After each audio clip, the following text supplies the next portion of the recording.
So people have asked me, which toy of all the ones you made is your favorite? And I have to say, it's this one, the Snoopy Copter.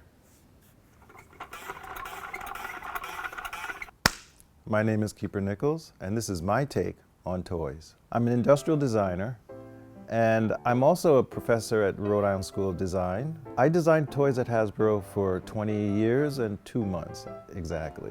I think the most recognizable toy that I worked on, for sure, is My Little Pony.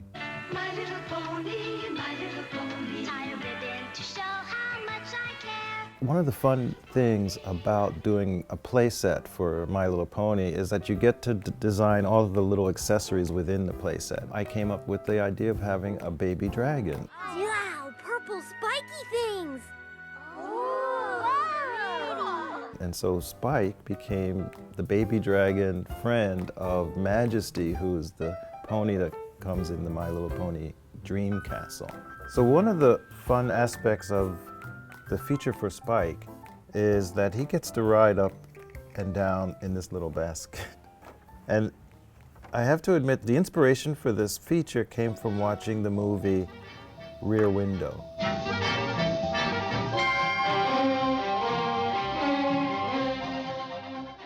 Another really fun toy to work on was Mr. and Mrs. Potato Head. So before this character that we worked on, Mr. and Mrs. Potato Head were very kind of plain. They were plastic like this, but they had very little personality.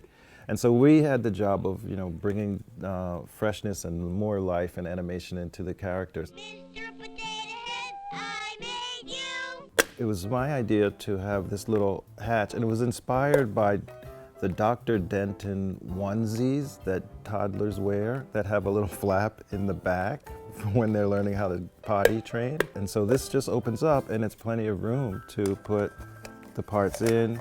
And we made sure the parts were flexible enough and soft enough that they could bend and flex, and this can change. Put them all together, then take them all apart. Put them all together, then take them all apart. One day, one of the G.I. Joe group guys came over and asked me if I would like to be a G.I. Joe character. And I thought, are you serious? Before you know it, I had my character. This was Doc, actually, from the first series of the small G.I. Joe characters.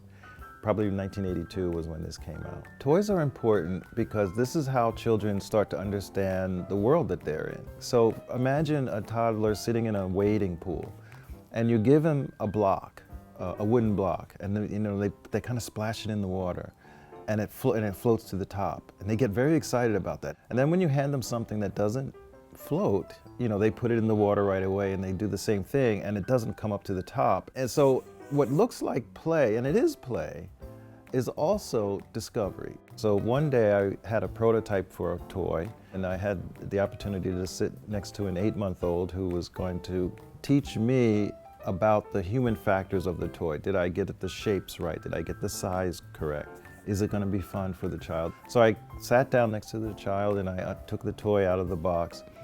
And the child got very excited about the box. Actually, the box was more interesting than the toy, because the box was something that the child could put on their head, and then they could put it down on the floor, and then they could put something in the box, then they could dump something out of the box. So yeah, sometimes the box is even more engaging than what's in the box.